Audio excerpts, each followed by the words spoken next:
Qatar finances Hamas. Qatar hosts Hamas. And yet, potentially, these are the brokers that may make a difference. Your take? It's absurd. I watch the world sometimes in utter stupefaction, honestly. When abnormal things become normal, when unacceptable becomes acceptable, the world has some leverage over Qatar. Qatar wants to be accepted as a member in good standing of the community of civilized nations. They host the World Cup. They pretend to be a normative country. I would hope that if the world wanted to do something useful, the West, they would apply maximal pressure on Qatar with a carrot as well as a stick, that they can do that. They can maybe get the Sunni world to stop being a little bit nasty towards Qatar. For a while there, they were totally ostracized by Saudi Arabia and other countries in exchange for understanding that it is no longer acceptable in any way, shape, or form to support Hamas. I would absolutely make it a global goal of Israel's. Maybe even before blundering into Gaza with tanks rumbling, to completely isolate Hamas, to punish any country, any organization, any individual that provides sanctuary for, funding for, assistance for, or even negotiation with Hamas.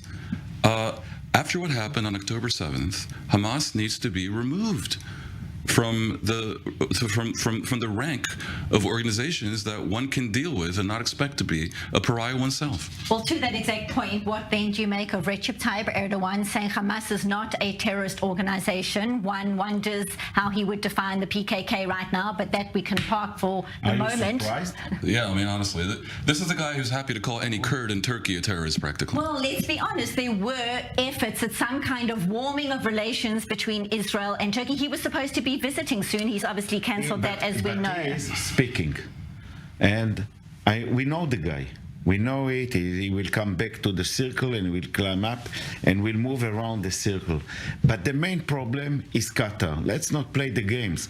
Qatar built this kind of murder organization by cheating Israel and find a way of cooperation inside Israel from the fact of coming inside, Jew Israel, bring the money, creating a situation recently like a very nice sunshine with empty clouds, but above it was a darkness. They continued the sponsor, but now we need them. We need them to bring back the hostage and the life of the people that are now in tunnels inside Gaza is the responsibility of Qatar as the same of Hamas.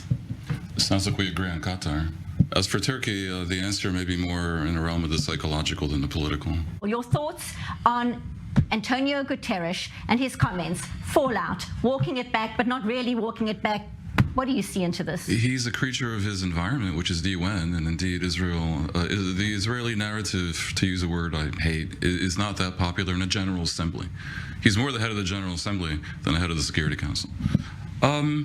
When he says that the attack didn't happen in a vacuum, to an extent, that's always true. It's true of all things. Nothing happens in a vacuum. But of course, you have to be spectacularly tone deaf to say that in the context of your first public statements about a massacre of 1,400 people. It's going to sound like you're being an apologist for it.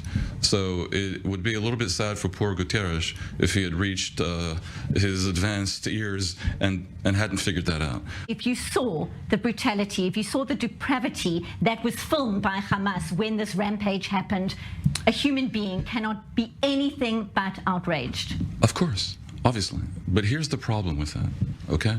When Israel carries out reprisals in Gaza, actions in Gaza, when it bombards Gaza knowing that there are human shields and that those human shields may die, that creates terrible scenes in Gaza.